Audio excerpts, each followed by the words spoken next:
Hola, hola. Vamos. Ahí está, vámonos. Pues nada, muy buenas.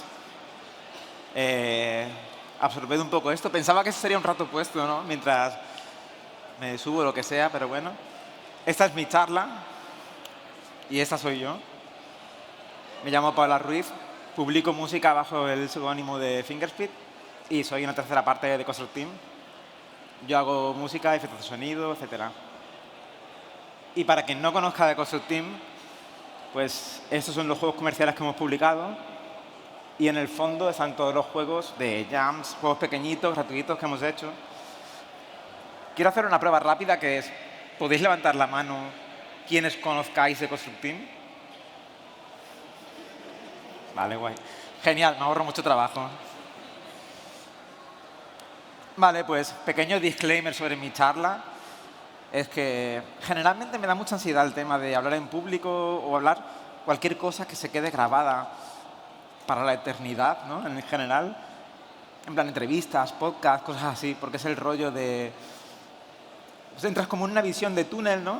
Y cuando acaba todo, dices, ¿qué coño he dicho? ¿No? Es un poco esa sensación. Entonces, pues es como la parte que menos me gusta de la charla, porque de hecho hay un dato aquí que es, yo no quería dar esa charla. Yo nunca he querido dar charlas. Llevo muchos años en los cuales me han dicho siempre que por favor dé una charla y siempre digo que no. En esta, pues mira, no sé qué hago aquí, no sé qué hago aquí. Y entonces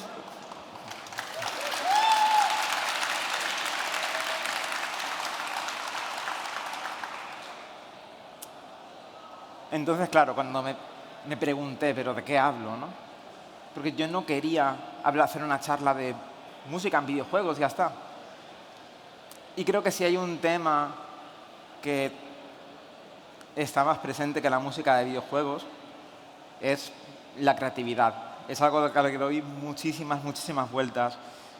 Y porque muchas veces una cosa que pasa un montón es que me pregunten, pues, ¿qué consejo me darías? ¿Cómo hago lo que haces? ¿No? Cosas así. Y creo que es muy difícil dar consejo en ese sentido porque la forma en la que yo he llegado aquí no creo que sea un camino convencional, pero es que de hecho la mayoría de gente que conozco que está en la escena independiente no ha seguido ese camino. Entonces creo que lo más importante lo más interesante que podía compartir era mi historia, el cómo he llegado hasta aquí. Así que vamos a empezar desde el principio del todo. Estos son mis orígenes, que es pues ser muy, muy pequeña y pues que en mi casa apareciera una Play 1 con Final Fantasy 7 y me voló la cabeza la banda sonora. O sea, para mí era... No sé, fue literalmente la primera vez que me interesó la música, porque me hizo sentir un montón de cosas. Es como, yo qué sé, es que es como... No tiene sentido explicarlo mucho porque era muy, muy pequeña. En plan, me voló la cabeza. Yo no entendía esa sensación. Y por otro lado, Chrono Trigger fue como otro ejemplo. Esto ya era, en plan, como tendría que haber venido antes, pero no. Y fue pues por emuladores, ¿no? Y como pues no entendía esto y me voló la cabeza y de hecho pensé, quiero aprender a tocar esto. Quiero aprender a poder expresar estas cosas yo por mi cuenta. Y después de darle mucho la lata a mi familia, pues me compraron un teclado muy, muy barato. E intenté aprender a tocar, pero muy mal. Pero para seguir, para añadir más contexto, esa era la música que se escuchaba en mi casa. O sea, por un lado por mis padres, que tuvieron como una época pues bastante hippie, y por otro lado mis hermanos mayores, pues que estaban con otros rollos, ¿no? Y un poco la época del nu metal, ¿no? Y cosas así. Y creo que es importante porque esto ya empiezan a ser influencias que marcan muy fuerte pues el tipo de música que hago, ¿no? Y además, como ya aquí es una cosa que sorprende ver, que es varios de estos discos son inspiraciones directas en la música de Nobuo Uematsu. y en muchos compositores de JRPGs y cosas así. Y claro, ya eso como que da un poco que pensar, ¿no? Como ese ciclo que se empieza a montar ahí.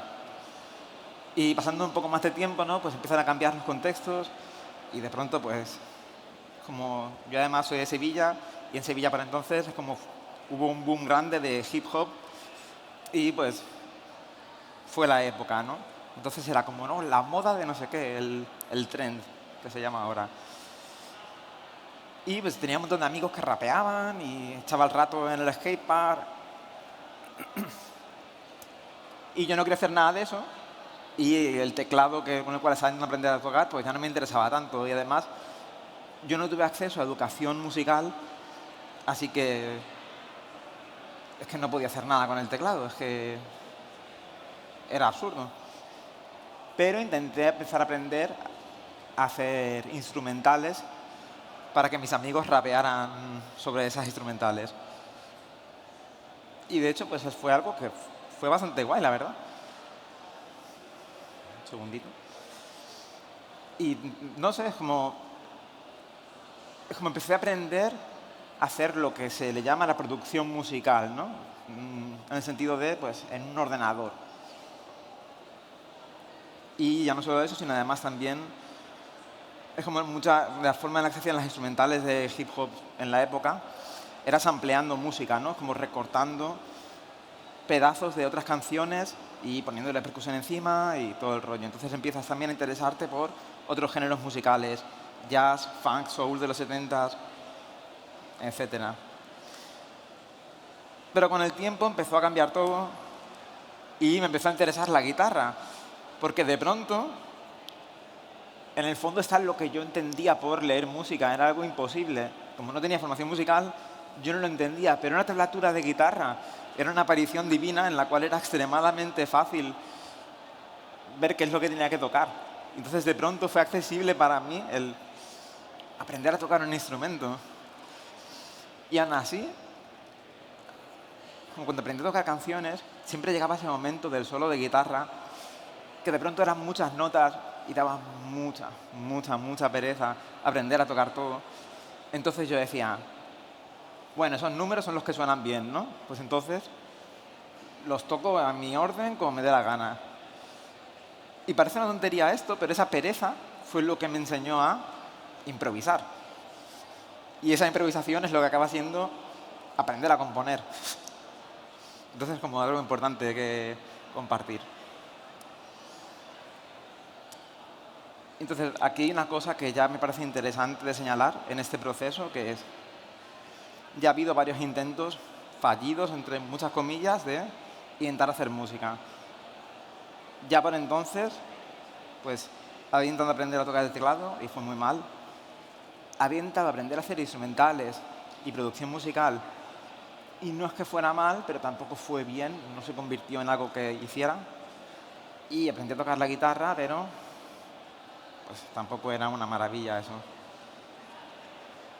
Y entonces pues tuve una experiencia muy loca, que fue pues fui a un festival de música con una amiga, la amiga se puso muy ciega, acabó en el suelo, estuve cuidando de ella y de pronto se escuchó en un escenario pues un sonido ensordecedor. Yo no entendía esa música, pero descubrí pues, que era un grupo llamado Mogwai que tocaban post-rock. Y a raíz de ese grupo encontré Last.fm, que era una aplicación que había por entonces, que era como una especie de Spotify de la época. Era una radio en la cual tú le pedías un grupo y te ponían música similar, pero que no era esa en concreto. Y entonces de pronto fue como la explosión total de gustos musicales y sentirme desafiada constantemente. Empecé a disfrutar de la música de una forma mucho más activa. De pronto, es que no sé, o sea, me pasé mucho tiempo en el cual conseguía un disco, me tumbaba en la cama, cerraba los ojos, lo escuchaba entero y era una escucha activa en la cual intentaba entender qué es lo que pasaba, qué me contaba el disco, cómo se podría haber hecho. Y a raíz de intentar entender cómo se hacían esas cosas, me di cuenta de que, por ejemplo, pues el trip hop era un género que al fin y al cabo eran esas instrumentales de hip hop, pero ya no había alguien rapeando encima, de pronto había alguien cantando, o una guitarra haciendo un solo, o cosas muy diferentes. De pronto es como que no había límites en la creación musical y la música puede ser muchas más cosas de las que pensaba. Y eso me llevó a animarme y pensar, joder, puedo coger mis conocimientos de producción musical, de hacer instrumentales, y tocar la guitarra encima y componer con eso y a lo mejor añadir pues, un par de detalles con lo poquito que sabía de teclado. Y pues, hice una canción y la subí a internet y tuvo una recepción muy buena. Y al día siguiente volví a hacer lo mismo y pasó lo mismo. Y pues una semana entera seguida así acabó siendo mi primera maqueta y eventualmente la segunda. Esto fue pues en 2010, 2009, no sé. Y la verdad es que tuvieron muy buena recepción. El arte pues era me daba igual, era irrelevante. Pero, no sé, de pronto estaba componiendo mi música y publicándola y tenía buena recepción. Había gente que la compraba en Bandcamp por algún motivo, yo no lo entendía. Para mí era como locura. Pero no sé, pues fue como la primera vez que sentí que lo que estaba haciendo tenía sentido o importaba o tenía un mínimo de éxito o algo así. Entonces, aquí viene pues un disclaimer, un paréntesis, ¿no?, entre lo siguiente que quiero contar, que es hablar de salud mental, porque igual que estoy contando todo esto, creo que también forma parte importante del camino. Y es que yo siempre, desde que tengo recuerdo, pues he tenido problemas de depresión y de ansiedad. Además, cuando hice las maquetas, pues yo era lo que no sé si se sigue usando ese término a día de hoy, pero entonces sí que se usaba, nini, en plan, ni estudias ni trabajas, porque no era capaz de estudiar, en plan, no tenía la capacidad de memorización que tenía el resto de personas. Por entonces, pues tenía un discurso propio mucho peor. No encontraba trabajo y además pues se añadió un muro mucho más grande, que es que a mi madre le diagnosticaron cáncer. Y pues entonces pues hubo este momento que era de no tengo alma para hacer nada, no tengo energía, como literalmente el mundo me lo está poniendo muy difícil para hacer lo que yo hago. Entonces pues de día cuidaba de mi madre y cuando no cuidaba con mi madre pues estaba oyendo con la que era mi pareja por entonces y no hacía música. Y creo que es parte del proceso de ser artista y creo que es importante compartir esto también, que es que a veces la vida simplemente no te permite hacer cosas y que creo que es importante verlo como que no es un stop, no es, bueno, pues no he podido, ya está. Puede ser una pausa, puede ser lo que tú quieras. Siempre se puede volver a retomar todo y creo que es más normal que pasen esas cosas a que no. Yo estuve 2 años sin hacer música y claro, yo pensaba, bueno, pues fue bonito mientras duró. Y no. Creo que es algo muy normal y que nos ha pasado a todos o la inmensa mayoría. En fin. Después de todo este proceso, pues eventualmente falleció mi madre. Y después de un proceso de duelo, etcétera, pude volver a conectar con el mundo. Y conectar con el mundo, en ese caso, llevó a descubrir en un foro de internet a un chaval que se llamaba Jordi, que junto a su pareja llamada Marina, de Construct Team, estaban empezando a hacer videojuegos. Y esos videojuegos no tenían música. Y yo, que llevaba sin hacer música pues, 2 o 3 años, me atreví a decir, ¿os puedo hacer la música de vuestros juegos? Y me dijeron que sí, que por favor, que claro que sí. Y pues genial. Y al principio trabajábamos, que yo intentaba hacer música y pues, se las enviaba y ellos hacían lo que querían con la música que estaba haciendo.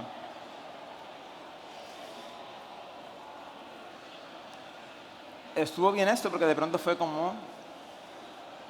Tenía un objetivo en la vida, ¿no? Estaba como muy, muy perdida después de todo lo que me había pasado y de pronto era como objetivo interesante.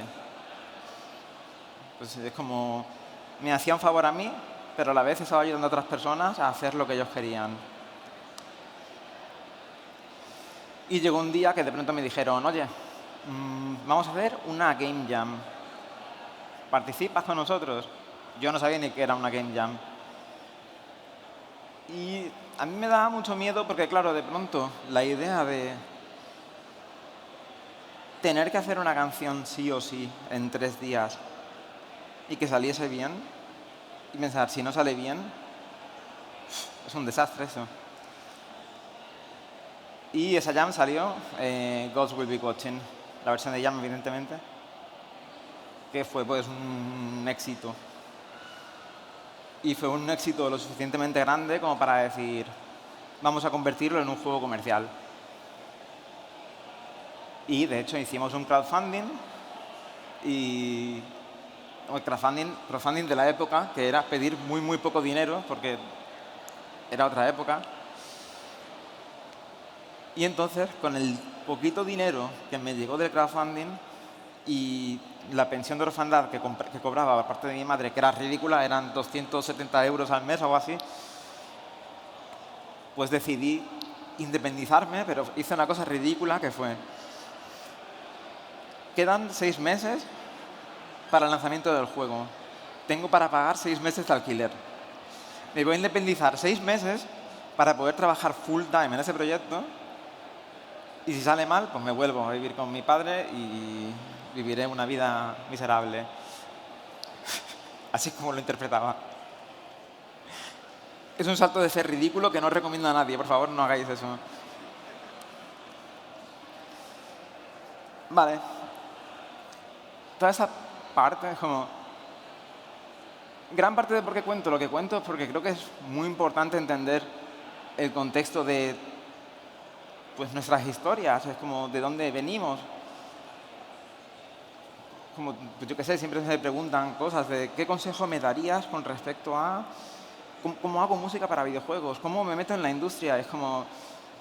Es que yo he tenido un camino muy diferente. Y creo que parte de lo que he contado hasta ahora, hay una parte muy relevante que es...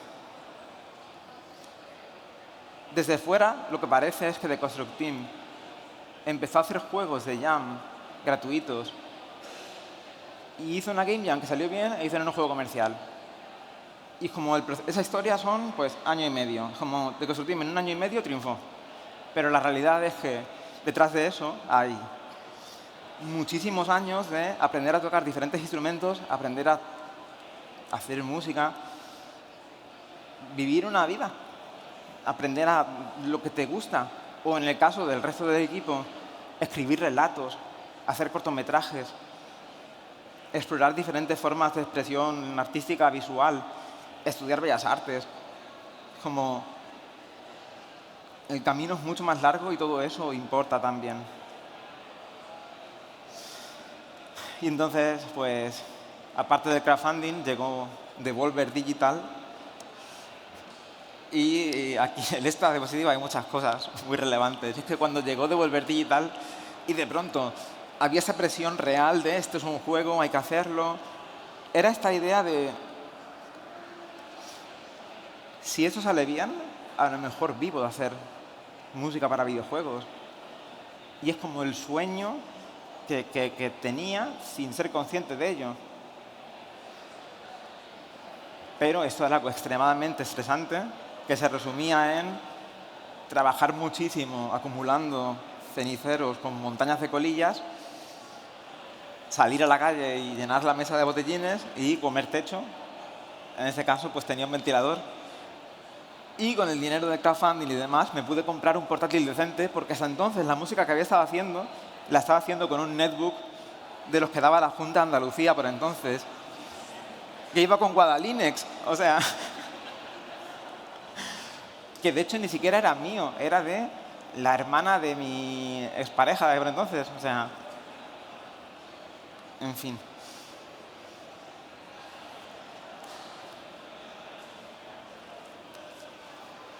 fue un periodo muy, muy estresante. O sea, el desarrollo de Ghost Will Watching fue un tema, porque es eso, es la presión de pensar, pues a lo mejor sale bien, a lo mejor no, lo que sea. Aparte, era una época muy diferente. Es que en esa época, cuando sacabas un juego, no salían 1000 juegos al día. Salían muchísimos menos. Como que se sentía como que había una oportunidad más real, entre comillas. Además, veníamos inspirados por esta idea de Indie Game The Movie, que era como esa inspiración que había en la época. Y queríamos conseguirlo. Y entonces fuimos a nuestro primer evento de videojuegos a presentar Ghost Will Watching, que en este caso fue la Madrid Games Week de 2013. Ahora estamos aquí, pero en 2013 era esto. Esto era la zona indie de la Madrid Games Week en 2013. Era un stand de Made in Spain Games, que están en busca de captura a día de hoy, por cierto, con Cromaya, Ghost Will Watching, Candle, Nilumbra, Crazy Belts y un juego más que no me acuerdo cuál era, la verdad. O sea, para que entendáis cómo han cambiado las cosas. Y esta es mi perspectiva de esto. Hay mucha gente aquí en el evento que ha vivido todo lo anterior. Que, pues imaginaros, sería mucho más loco. Y entonces Devolver dijo, no, este juego hay que sacarlo, ven, hay que venderlo. Hay que hacer aquí marketing real. Así que nos metieron en un avión y nos llevaron a Boston, a la PAX East, y el contraste es masivo. De pronto era un sitio a reventar de gente, con personas en cosplay raras, con máscaras de rana, jugando al juego. Intentamos hacer que cada día fuera un escenario diferente. Había unas colas horribles para jugar al juego y no sabíamos ni siquiera hablar inglés muy bien. Y daba mucho miedo en general Boston. Era como que sentíamos que todo el mundo era muy grande. Había un montón de cosas muy raras, no sé.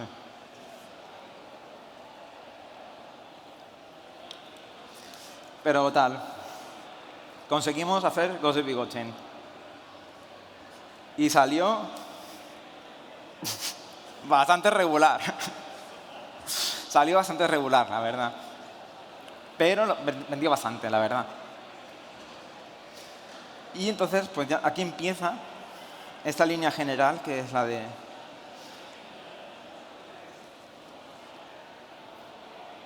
O sea, ¿el juego salió mal? Sí, no. Depende de en qué sentido lo veas. Nada es un extremo u otro. Pero el caso es que el juego nos dio para sobrevivir. Porque la idea de vivir de hacer videojuegos, me parece que en la escena independiente es algo que solo existe si pegas un bombazo surrealista. Si no, vas a sobrevivir de hacer videojuegos. Y entonces vino mi primera hostia, que creo que le pasa a mucha gente con respecto a hacer juegos comerciales y que te vaya bien, que es la depresión post-release. Que es, tú has pasado más de medio año, tiempo que sea, matándote en este proyecto que lo es todo para ti. Si sale bien, lo has conseguido. Le pones una importancia emocional y vital a esta meta tan grande que cuando se acaba es un barranco y te caes. Es como no... Es durísimo y piensas, joder, si he conseguido esto, ¿por qué no soy feliz? Y empiezan aquí un montón de pensamientos muy raros, que es, por ejemplo, cuando publicas un juego, lo que has hecho queda fuera de tu control y de pronto pues, el público reacciona a tu cosa que has hecho. Es como... Tú ya das igual ahí. Es como... Y todo el mundo puede y va a hablar sobre tu creación. Y eso tiene muchas cosas positivas y muchas cosas negativas. Y empieza el mundillo de las reviews. Empiezas a leer opiniones. Es muy difícil no leerlas. Una review negativa te revienta 10 reviews positivas. Pero da igual, te las lees todas. Ya no te las lees todas. Hay demasiadas, es imposible. Es un océano al cual no te puedes asomar. Eso es un montaje muy cutre, son las mismas todo el rato. Pero hay 1 millón. O sea... O sea, pero llega un momento que es insostenible. O sea, no puedes leer todo lo que se dice de tu cosa. Y es frustrante porque a la vez quieres, pero sabes que es negativo.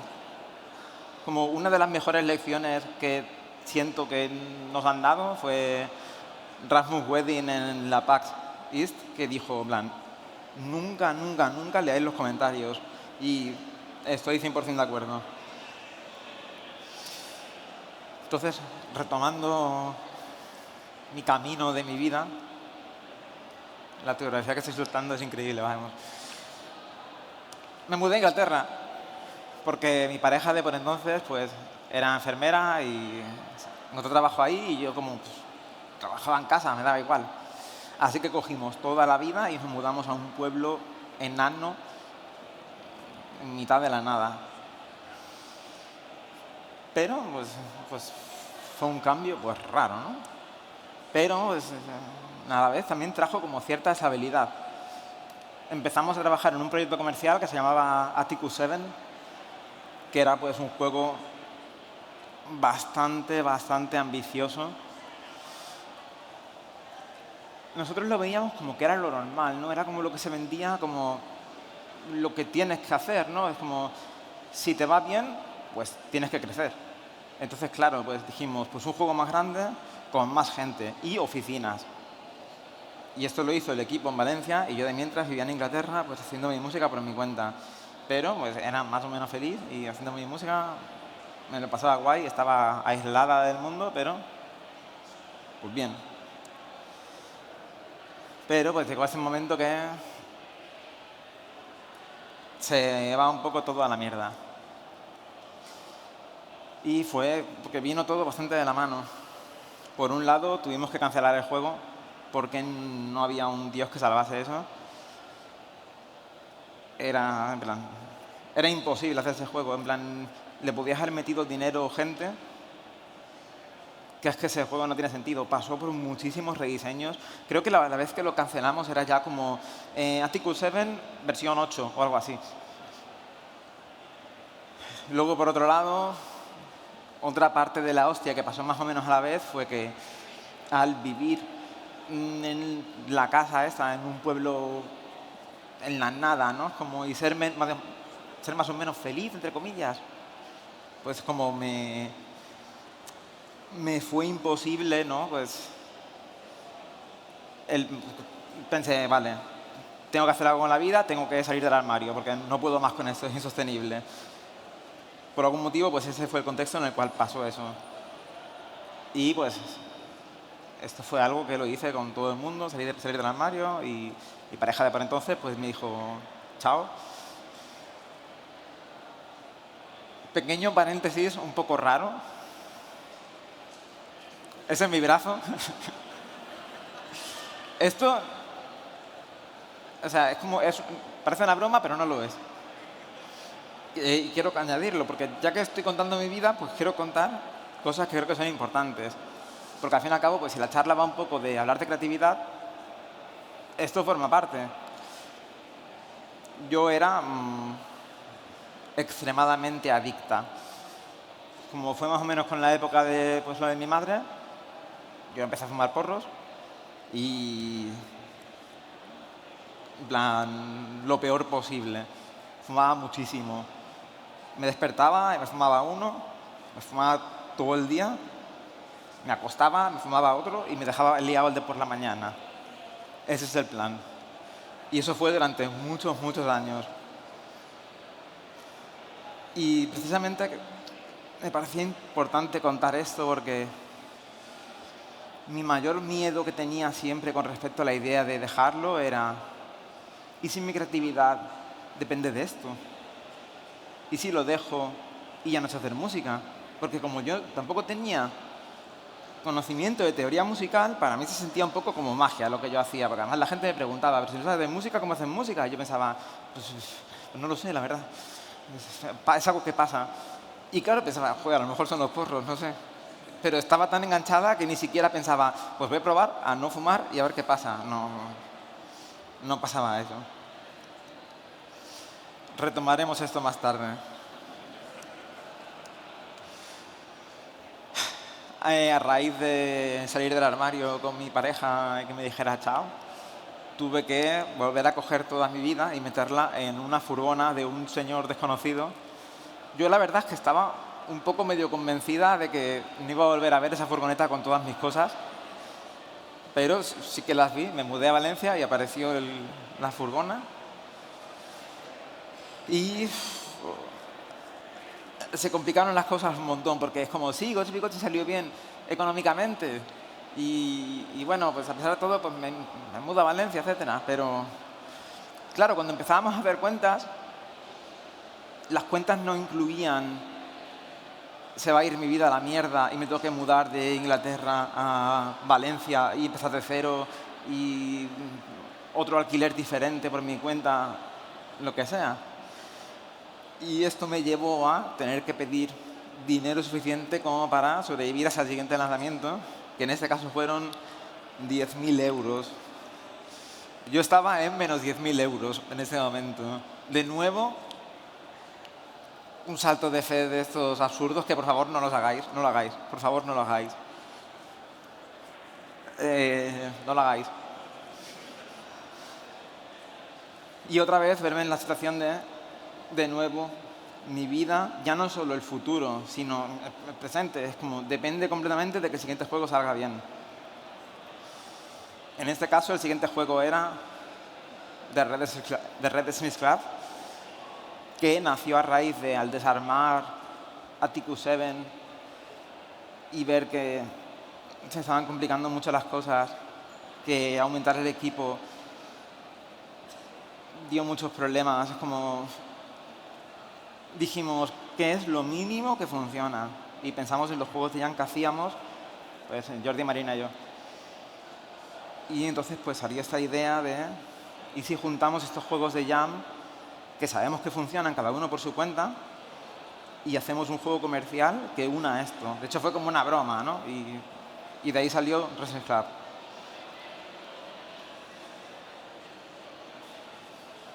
Y nada, pues ahí empezó pues como esta época de Construct Team al mínimo. Y también vino de la mano de lo que me gusta llamar, ¿no?, como la deconstrucción de The Construct Team. Porque a raíz de salir yo del armario, ¿no?, y pues, empezamos a hablar pues, de cosas más íntimas, por decirlo de algún modo. Empezamos a compartir pues, lo que pensábamos o las cosas que, las opiniones que teníamos, ¿no? Intentábamos, pues, no sé, como desafiar nuestros puntos de vista, ¿no? Y aprender a tomarnos las cosas de forma diferente.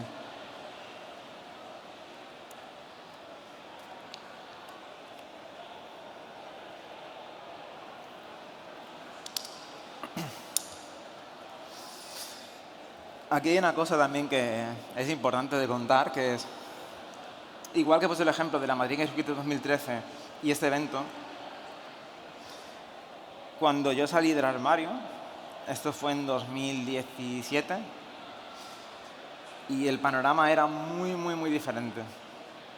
Y la frase que más se me dijo por parte de todos mis amigos y conocidos de la escena independiente de desarrollo, bla, bla, fue, es que nunca he conocido a una persona trans.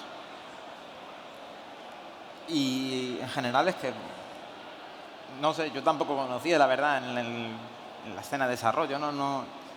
Evidentemente tenía que haberlas, ¿no?, pero yo no las conocía. No había todas las redes de apoyo que hay a día de hoy. Era muy diferente y, de hecho, pues también hubo relaciones que se cortaron completamente.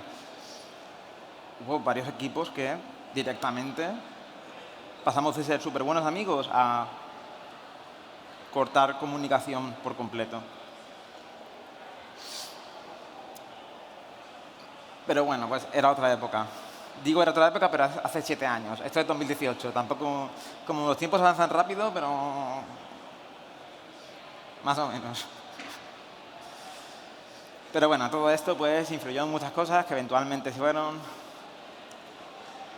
Pues este juego que muchos conoceréis, que salió muy bien, la verdad. Ese juego salió muy bien. Muy buena crítica. Vendió bien de lanzamiento.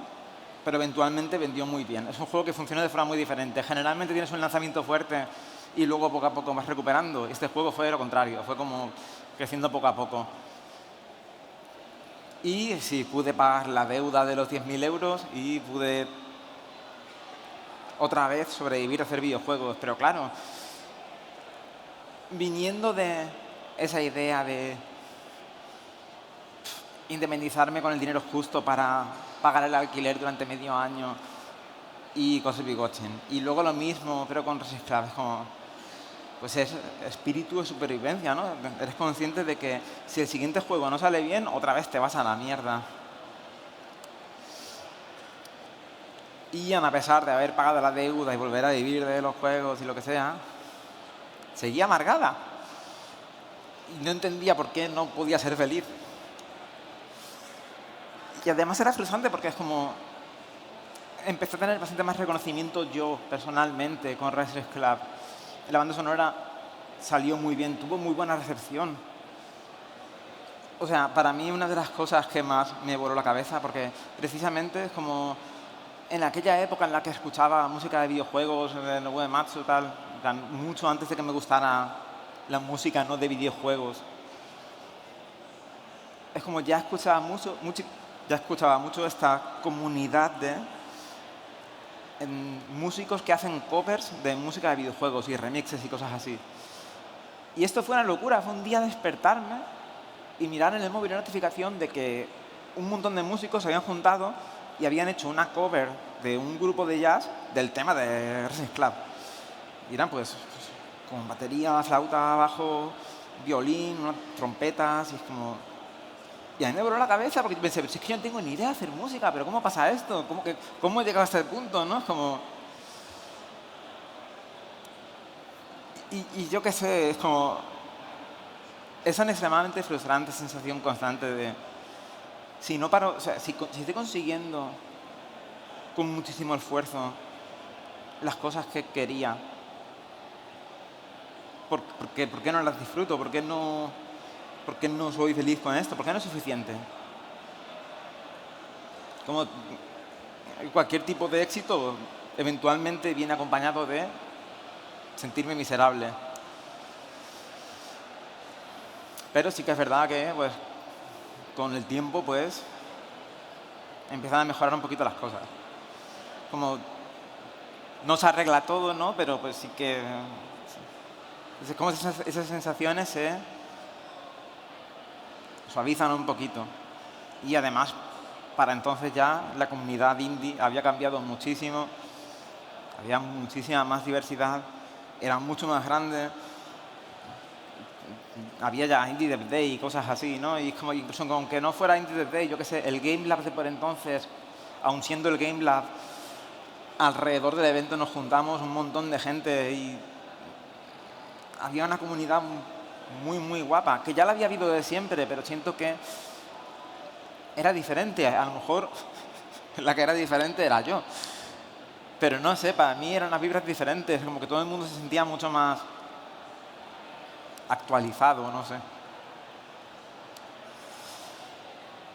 Y bueno, ese slide lo quería compartir también porque me parece importante enseñar también que incluso aunque Atticus 7 como juego fuera cancelado, todo el trabajo que hice en la música eventualmente acabó siendo publicado, incluso en casete, que hay un par de personas por aquí que lo tienen. Y el caso es que, claro, a mí me gusta la banda sonora, es algo de lo que sigo estando orgullosa y que de hecho me daba pena. Era como algo que me daba pena que no hubiera salido con el juego. Pero precisamente lo pongo de ejemplo y lo quería enseñar porque que algo que hagas no vea la luz no significa que sea algo fallado, un fracaso, una pérdida. Porque cualquier cosa que hagas, artística o lo que sea, estás caminando para adelante, estás creando, estás aprendiendo. Y a lo mejor eventualmente se puede volver a reusar ese conocimiento. Llegamos a desarrollo de Cosmic Will Sisterhood, que aquí por entonces teníamos esta idea de queremos hacer juegos diferentes, queremos probar cosas diferentes está muy guay hacer las visual novels que hacemos, los experimentos. Bueno, siempre queremos experimentar narrativamente, pero queríamos hacer cosas diferentes. Queríamos empezar a experimentar con gameplay y cosas así. Y dijimos, vamos a hacer un último juego de este estilo que sea pues como la última bala, mucho más fuerte, ¿no? El clímax de esta cosa. Y es como aquí se vuelve a repetir esta cosa de intentar matarte en un proyecto, querer darlo todo de ti. Siempre todo tiene que ser lo mejor. Y fue un desarrollo muy, muy complicado que tuvo que llevar a cosas como, por ejemplo, pues descansar y decir, vamos a publicar todos nuestros juegos de Jam en Steam con un jueguito nuevo que vamos a hacer porque queríamos intentar evadirnos del desarrollo de Cosmic Wheel. Necesitábamos ese tipo de descanso. Y aún así, vino una época de burnout como nunca, porque además se juntó COVID y demás movidas. Pero es que el desarrollo de Cosmic Wheel Sisterhood, o sea, referencia, Resistance Club costó 1 año de desarrollo, que aún así es un poco mentira porque teníamos hechas las game jams de antes. Cosmic Wheel Sisterhood fueron 5 años. Pero ese burnout fue diferente. Fue diferente. Yo no podía más con la vida. Me preguntaba si quiero hacer música de videojuegos, quiero trabajar en esto. Es como me lo planteaba otra vez realmente porque no estaba muy quemada. Y claro, es una tontería. ¿Cómo me voy a preguntar yo esto? Porque pienso, pero si estoy trabajando de esto, y es como, ¿de qué voy a trabajar yo si no sé hacer otra cosa? Es como, lo único que sé hacer, no sé hacerlo. Nada es suficiente, es horrible. Intenté buscar diferentes formas de buscar esa, yo qué sé, gratificación artística. Como por ejemplo, pues empezar a hacer streaming y tocar conciertos en streaming, jugar a juegos en streaming. Ahora me voy a hacer una no-hit de Dark Souls en streaming. ¿Por qué? Porque siempre tengo que hacer cosas absurdas. No puedo jugar Kirby y ya está. Y el caso es que aquí ya, como, da igual, peté igualmente del todo. Pero conseguí una cosa que no había conseguido hasta entonces, que era, evidentemente yo con todos mis problemas de salud mental, durante todo ese tiempo, había intentado buscar ayuda psicológica, pero no la había conseguido nunca. ¿Por qué? Porque hay psicólogos y hay psicólogos. Pero después de 7 intentos, encontré una psicóloga que me ayudó bastante, la verdad. Y empezó un trabajo que llevó mucho, mucho tiempo, en el cual pues aprendí a lidiar un poco con todos mis problemas que tenía, con la creatividad. No, sigo con problemas, pero por lo menos no se acababa del mundo si una canción no me gustaba. Como estaban las cosas un poco más moderadas. Segundo disclaimer junto al de la marihuana, ese es otro tema, que es que la medicación me ayudó un montón. ¿Y por qué viene como el otro? Porque me parece el efecto contrario. Yo no quería empezar a tomar medicación porque siempre he pensado que perdería mi creatividad si empezaba. Porque es como, es algo muy, es un clásico esto, ¿no? Y nada más lejos de la realidad. Me ha ayudado un montón.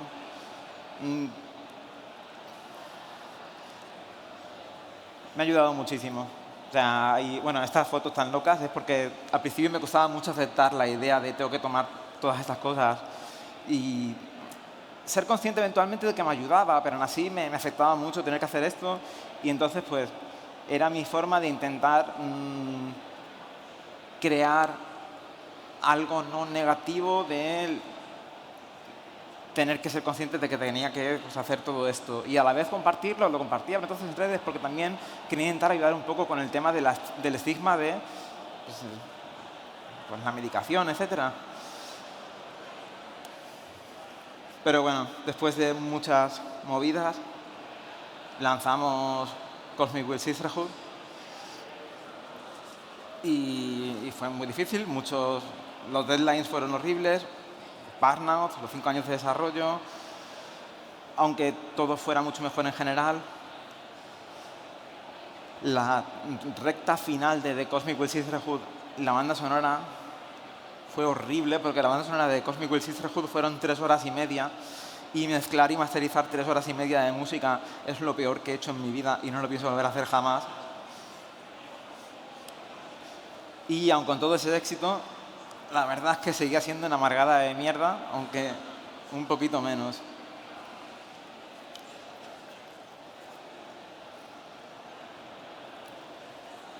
Y llegamos al presente, que es pues, la conexión que tenemos actualmente con Selkie Harbour, en la cual pues, estamos por fin probando eso que queríamos, hacer juegos con más gameplay y no tan visual novel directamente. Queríamos probar a hacer cosas diferentes y las estamos haciendo. Y eso está guay, porque siempre está guay reinventarse. Siempre está guay hacer cosas. Y bueno, ya llevo aquí 40 minutos hablando de mi vida. Intento de recap de las conclusiones que creo que me parecen importantes de toda mi chapa. Siento que crear es un proceso doloroso. Para algunas personas más, para algunas personas menos. Pero es duro siempre. Y a la vez es lo puto mejor del mundo. Poner tu trabajo ahí fuera siempre es muy difícil. No hay nada que te prepare y va a haber mucha gente que no lo va a entender y que va a pensar que lo que haces es una puta mierda y pues, es lo que hay. Cuando publicas algo, hay otra cosa que es, en plan, termínalo y suéltalo al mundo y hasta déjalo ir. Es muy fácil el siempre cambiarlo un poquito más y no, en plan, acepta que lo que has hecho está terminado y no mires atrás. Y eso además es extremadamente complicado porque los tiempos cambian y la percepción sobre tu obra va a cambiar y va a haber gente que va a decir en retrospectiva, oye, esto estaba un poco mal, ¿no? Y es como, joder, es que hace 10 años de eso. Y claro, pues, ¿podrías parchearlo? No, porque hemos perdido el proyecto. ¿No? Como... Vale, convertir tu pasión en tu trabajo es una mierda. ¿Por qué? Porque destruye tu vía de escape. Para mí hacer música al principio era una forma que tenía yo de desahogarme y de escapar del mundo y de mis movidas, de expresar mis emociones, de desahogarme. Y cuando se convirtió en mi trabajo yo ya no tenía eso. Y me ha costado muchos años llegar a un punto en el cual podía desahogarme.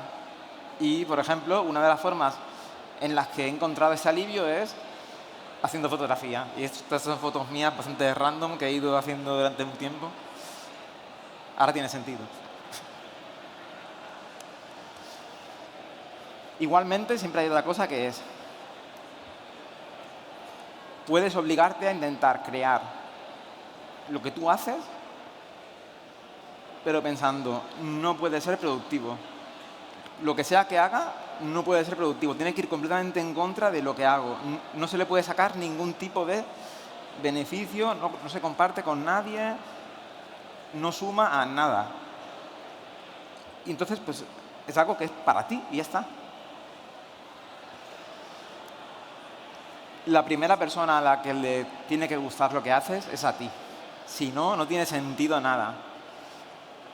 O sea, esto me parece como lo más básico, lo más importante. Si haces música y no te gusta a ti, no tiene sentido. Si haces un juego que no te gusta a ti, o sea, ¿por qué lo iba a jugar yo? Es que no sé, es como, me parece como súper lógico.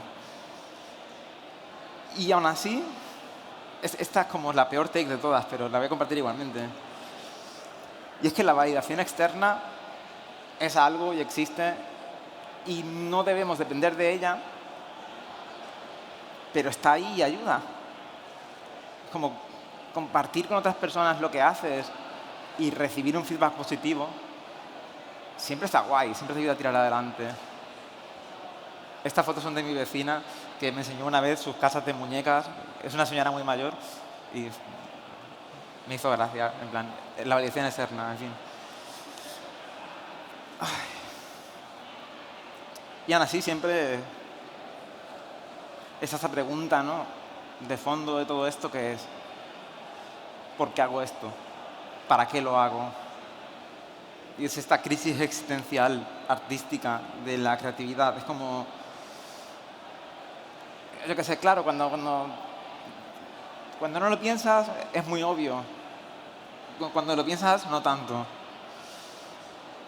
Te planteas, en plan, es porque me divierte, es porque quiero vivir de ello, es porque quiero que sea mi legado.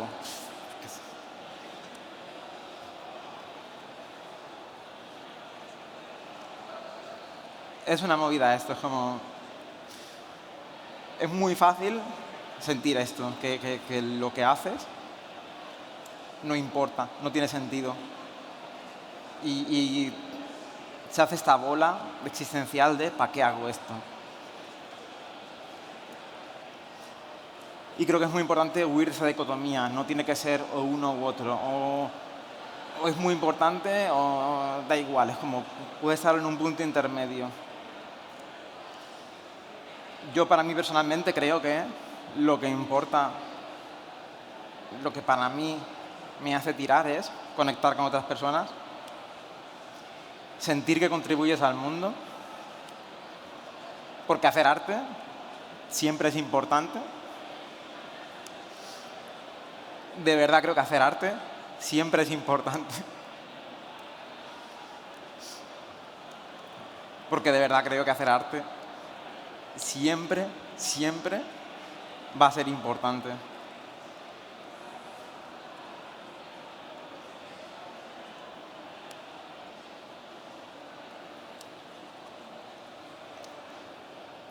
Ya sea para supervivencia o para las de otras personas. O sea, si sacáis algo de mi charla, quiero que sea eso. Porque hacer arte siempre es importante. Y para cerrar, un último slide, que es que he dicho antes, lo de hay 1000 comentarios y se acumulan y dejan de ser importantes, lo que sea. El origen más principal de todo fue esta idea de escuchar la música de Nobuo Uematsu y recordar lo que me hizo sentir el videojuego sin estar jugándolo mucho tiempo después y sentirme ayudada por esa música y que me hiciera seguir adelante. Y pues, para mí este es el mayor regalo y es lo que me hace pensar que todo lo que ha pasado hasta aquí ha merecido la pena y que me siento súper agradecida al respecto. Y esa es la charla.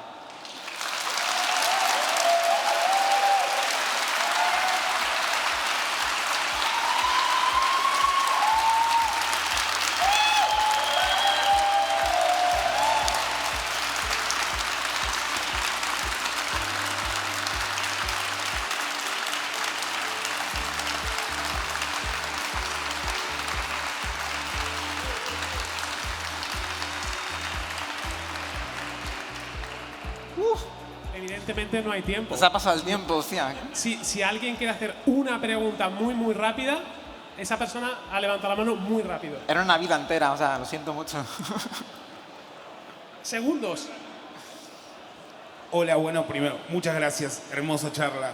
Segundo, si pudieses volver el tiempo atrás, si pudieses volver el tiempo atrás, que me levante, hola, ahí está.